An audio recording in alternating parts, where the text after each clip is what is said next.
Hambo High Chief Uche John Udeji Oshirozo Kembulambo onye ndị ụlọ eji obodo ala echara mgbo anda ibe nna mbe lọda ajumihe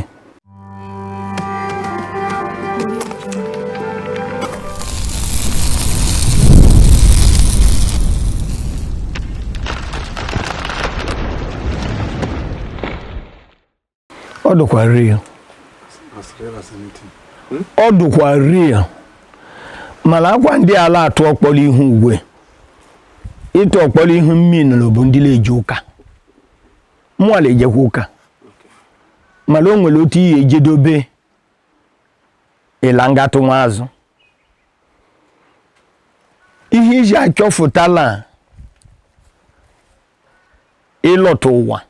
mere eme alọta mmadụ na nwa ụmụ ọnwa maọbụ nye ụmụ ọnwa o nwere ike o nwere apa adụm na ehu inyewa ada atụgharị nwa ahụ ọhụ data apa maọbụ da awụ ya ehu otikuwe dị isi ya bịa kele o nwere ihe hụrụ nwatakịrị ala ehu ọchịla akwa ụwa bụ ọkọrọla akwa ụwa bụ ọkọrọ akwa na-edi ubi ehu ihubere ihe hụ ndụ na-edi ụlọ ehu ọchịla ehụrụ ọchịla ahụ la ya wa bịara ụwa ahụ and ya fụta ya da agụ na-edi ya yara ahụ na-edi ocheka ọghọrị ọchịa mana ebe ụlọ ikuli onye ọbụghị ya wa lọtali otiwe mkpọkwọwa o jekwa ha kwatili isi biko ya bụrụla onye m kulu abụghị lọtalụ akwa oho la mmeje eji ijesa mmarụ onye bịalụ ọgba nkịtị ịmalụ ọbụghị onye nlọtali adụkwa jefu eje mara onye ọbụ and ekuru ahụ onye udo adụ iwote azụ ọbụ crayfish ọbụ azụ maka sutela malụ tile kamburu tile kikenga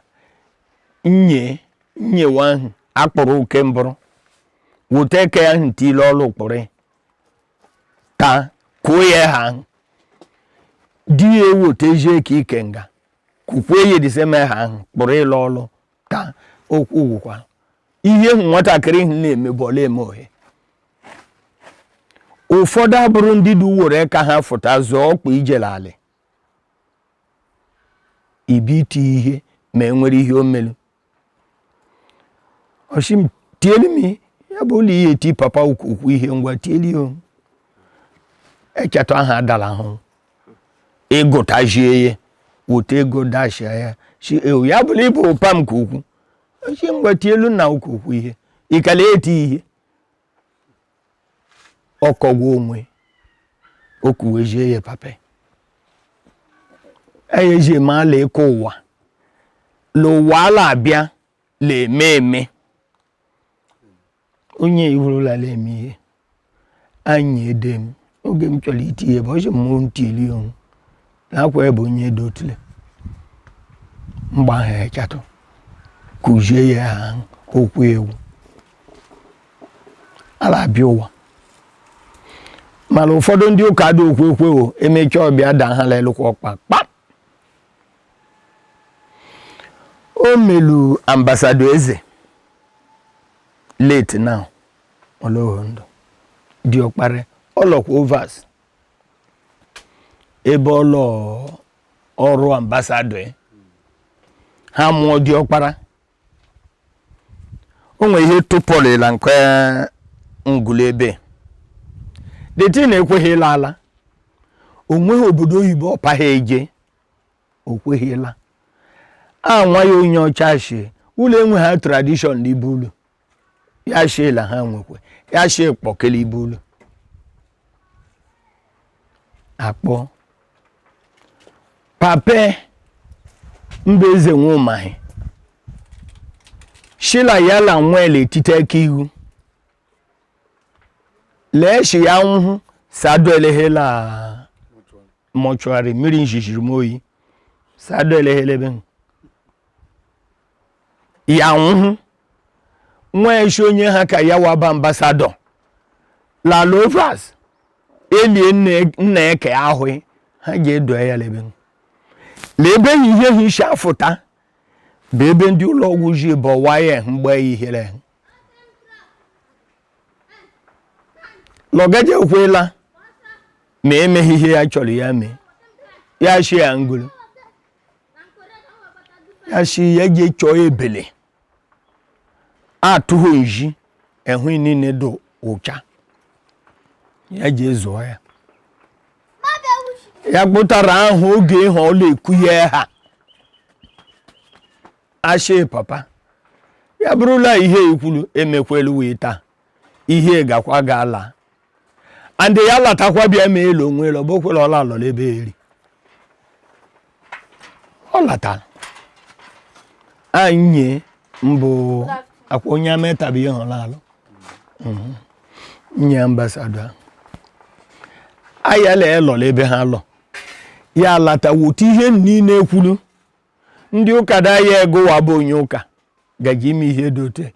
ya shi ha mbala onye ruo ụka ọhụla enya lee rụrụ ụka ma lee ahụ gwa ese emekwu oke marụkele ihe omenala ahụ mbụ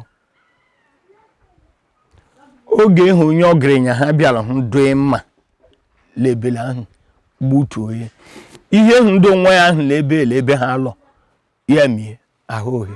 inweghị dị ike iloketi fushile ebe ihe ndụ nye da akpọ ji ilote ha shi akpọ onwe ha shili ihe ọla ekwulu enwekwa ike ịkọwata ebe ọdụ ya shi nye ọ mara ihe ọla ekwu ya shi ọkwụ na latara ya latabi ahụ datinla ambassador shi ha oge nna mmadụ kakwara mmadụ ihe taidekwa eze mekwa ihe nna ụka alụ maka ya emeghụla izu omere ọnwa datinla the boy nwere onwe so ala alọta ụwa onwere ihe do kpata mmadụ ji abịango ụwa or good spirits or bad spirits good spirit lo ọ bara adụ mmadụ abịala ụwa lo mogodu ndị na-ekpe ụka la ekpekweda dụkwa ekpe ndị mere ihe ọma bịakwa soro ha erie ihe ndị omenala agọkwashi onye gbugburu ke abịala akwa ndị mere ihe ọma ibe bụ ihe la-abịa sa mmadụ niile da rejoice mana onye gburu ke abịala ha soro ha rie ihe yela akọ owela agụrụ m akwụkwọ about Chimamanda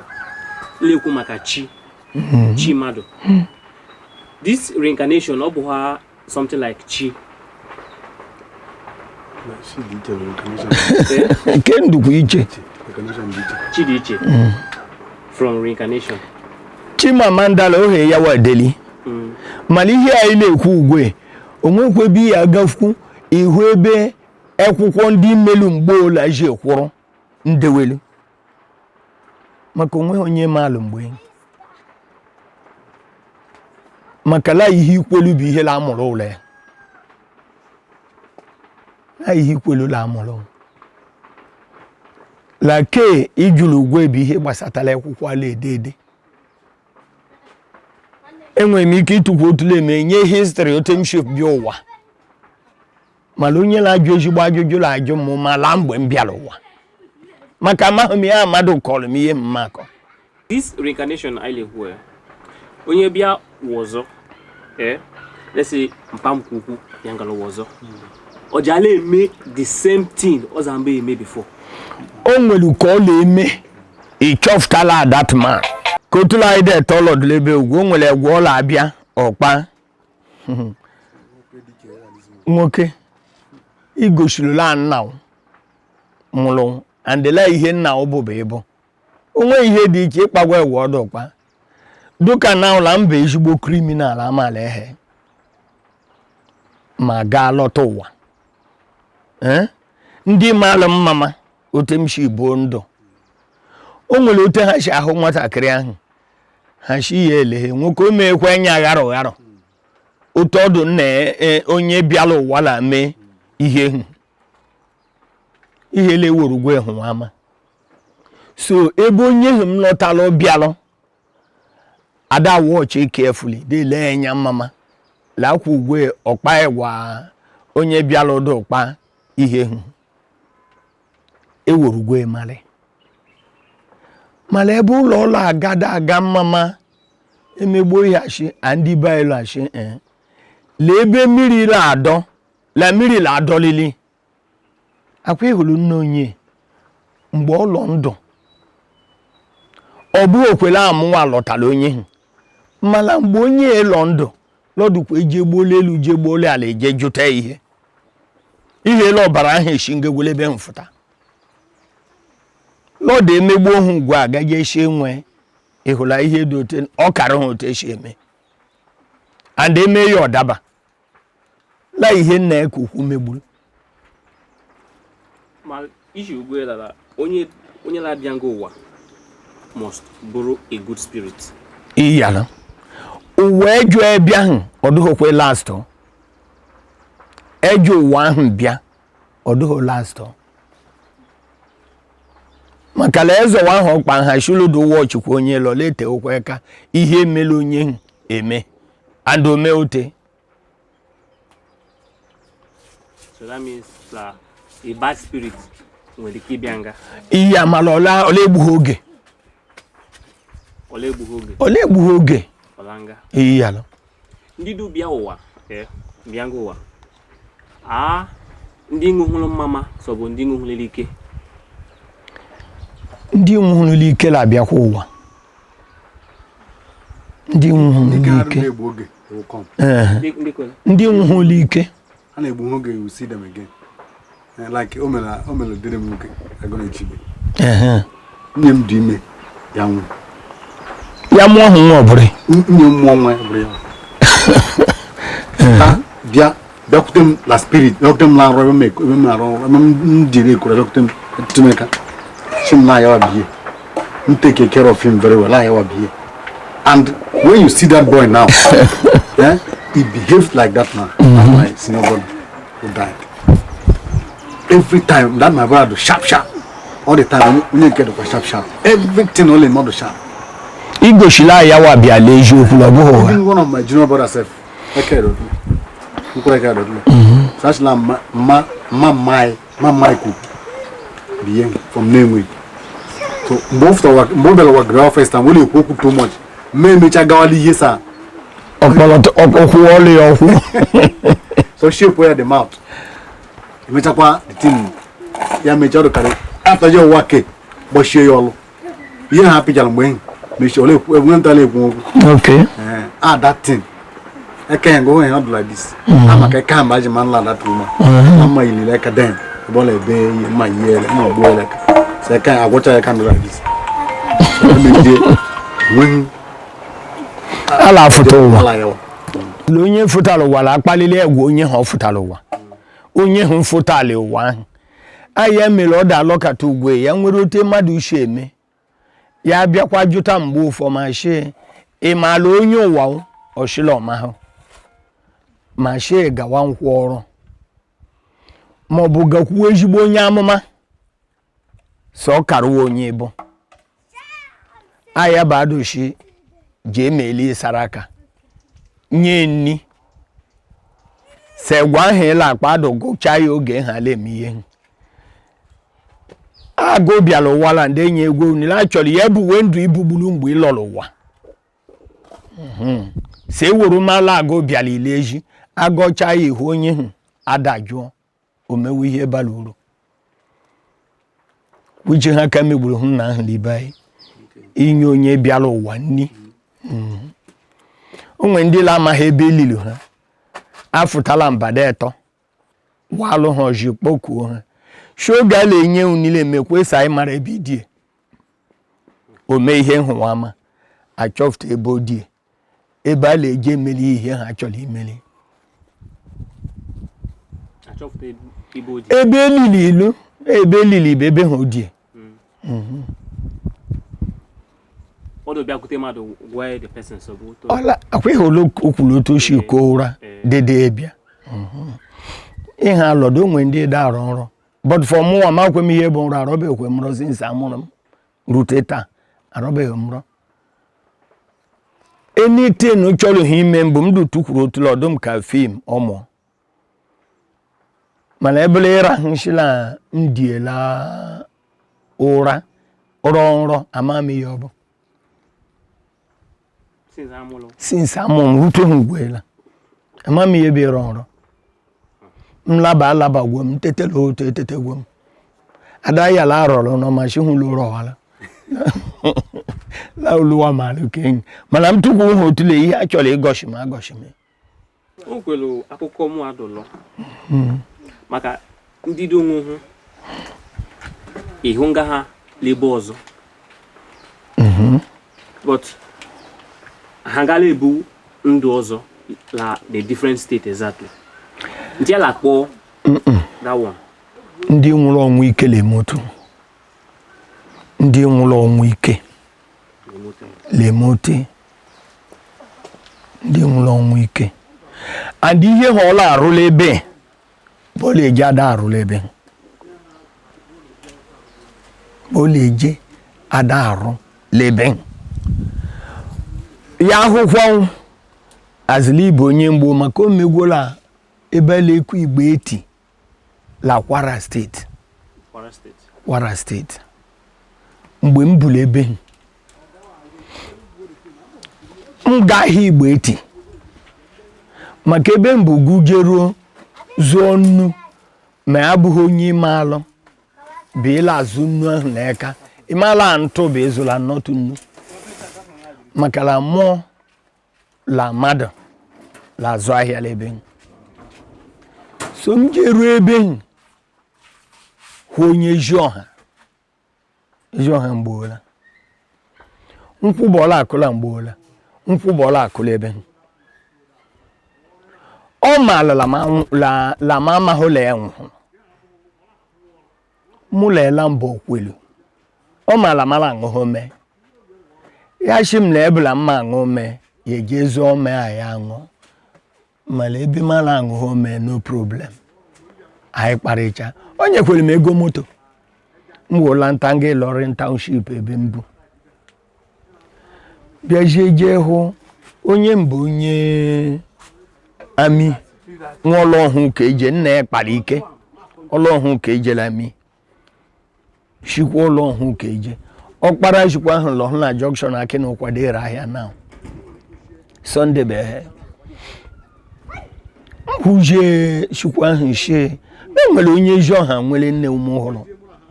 ya shim na lem shili gbeti ya shim mgbe m ji kali onye ya shim na onye nkwa ebe ahụ na mbọ gara aga chi nwokele ịghachi ọrụ ya ji m ọkwa ma amahụla mmadụ dụ nhụ o ji efuta ngala obodo ọzọ deme ihe ha ọla eme njela nkwụ bụ onye ele akụ nji oke anyị laga na mụ na ụlọ aga ejero ihu ebe ha lọrọ ọzọ mee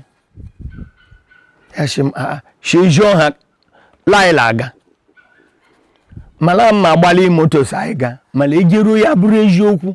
ya kwụọ m ụgwọ moto iji je ujelola nduru ya gawa ebe Igbeti jeruo Igbeti ahụ ebe ọkọgwụ ihe hụ mshilo nwekwara ike ihe a bụrụ eziokwu onye eme ka ọ chọfta nduru ala ere eme ka ukwu ebe anyị ga-eje lọdụ ka ukwu ebe eri mula lambo lodlebe ahịa da abịa ndele nwoke m ya parome ya gbara igwe ahụ ọla agbakwala mgbe olebe gbara bịa jie me ya nji nwoke onye bụ ihe eri ya ji m oke ngwa mụdụ ụlọ ihe leme na la that boy hụrụ m n'anya lọ chọrọ sa ya wa chọfụtala ma abụghị onye ụgha mala mụ lọdụlebe ụlọ ihe leme ya gbalite ejie gawa immediately o jerutewele ebe ghenya dele nwoke ma ahụ ya bụ ihe ihu ma mee ya ahụ ma igwe ahụ ma ihe niile disappear life lebe hụ ọda ya onye ekwe ha niile etukwu nwoke m jerujie bịa mbịaje ha shi mụ mbịa ngala mji hala nwele onye aya ho lebe ugwe sai gawa ibe lodukwe m gị ibe before iji ibe ebe ụlọ edo tule ya bụ ihe niile o nwere ụlọ ahụ disappear akwa ebe ọzọ bụ ọlawa ngalụ ije lọdụkwa arụ ọrụ ịhụ until oge ezuji onwe hebe ya ahụ nge a onye ji ọha mere ihe so akụkọ ha adịla akọ la ndị mmadụ doshi from ndị andọ la mortuary doshi mortuary lafutala azụ yela ya dodo real o mere emelu leke mgbe olalụ mgbe Emeka Nworie ozu ụlọ la jide ọfọ mortuary onye ngwa ala agụ Emeka Nworie ozu a mgbe ọ lọrọ ebe maka onwe ha aghụghọ ka ha ama so nwa mgbe ọbịa zụ onye ọgwụ green ote green na-afụta bịa zụ onye ọgwụ green shile ejizo okwu ego leela arụ ọrụ na mọchụarị ahụ ya fụta ya bịa were ego elebe ka ehichie họ ya gawara ya muvuola nta bangala ebe ọlọ ka ehu fụta bịa daa ya kpamkpam n'ebe Emeka fụta sie nwanyị da ya chịrị onwe nwa mgbọ ọzọ le green lọshi ya fụtala ebe ya bịa were ego Emeka bawa shi nwanyị la alụla mọchụarị eleta ozu ọ bụ ya nwoke la alụ ụlọ kpachafu anya shi ego le ya kali ohu Emeka Nworie ozu wote enye gburu echatụlekwu nwa mgbọ ahụ n'ime ebe ọ dọsa were echatụlogori tiwe echatụ ahụ tiwe echatụ mgbe mbụ onye isi ndị vigilante ozu niile nwụhụrụ na main road a mụla ndị polisi duje pata epaba ha mọchụarị ahụ nwata nwaanyị shile ebele ya amaghị Emeka le ya ga-ekweghị lata ego ahụ onyeli maka na ịmala onye nwụrụ nyekọtara ile ego lala ya amagwala Emeka la arụla ebe ha dofụta ka otu na ịlatara ugwu ego daụtụ ọya dayala ihe ọ bụ ha eziokwu bụ ala akọrọ ma shiw ya ruo 11:30 to 12 gawa dat mọchụarị gujere ebe ihe onyele ekuwe ha this mortuary mọchụarị jide ọfọla alọ iya ndushili main road ma ọ bụ gawa ke ego ke edulu ugwu nzu ya kwọ hụ 12 midnight gbawan ekuwe ha lebe ha otu isi ụlọ adọ ụkọla eko ịmala amụ ọkụluwe ha ila onye kuluwe ha ila ahụhụrụ ilu n'ihe ọ bụ bụla onye rụọ ụka ọhụrụ anya la ịrụgwa ụka la ndị nwụhụrụ adịghị ofụta mee ihe ha kara ụlọ ha dọfụta ka mbụkwa isi ọhụrụ anya ọ bụ okwela ihe go ka obu imefe 12 midnight gawa ebe ihu ihe dị iche ma ọ bụ ịhụ ndị kechala ekwo ruicha ihe dị ka ekwo ọcha gbagogbuola ebe ha ndị nwụhụ maka onwe onye ihe ekwe ha obi ilu ọrụ mgbe ije dị ejilisi imeti ya ka o mie ya aghọghị ije udo mma ndị ishie mgbo ụlọ ahụgwọ ije nwe ụlọ bịalụ taala libe ọchịrị ọzọ high chief Uche John Udeji ụlọ ahụgwọ ije nwe ụlọ bịalụ akwa ihe ọma bụ oji bịa ya bụrụkwala ala eji ihe enye onye ọ bụ ihe ha ọ chọrọ ha da alụta agbe ọ bụ ohi ikwu ya okwu ashebi ashịrị akwụkwọ n'ụzọ ụtọgboji ihe ọ bụla ọ chọrọ o meeli maka na onye chọrọ ihe ọma bụ ihe ọma na-eso ndị ishie famili ishie fụta ndị ishie ụlọ la ndị ishie famili anyị lebe ọ bịala mbibu Deji Okorie anyị bi bịala famili anyị bụ ụmụ ebịa jide akwado lebe ọbụla ya aga famili ndị mụrụ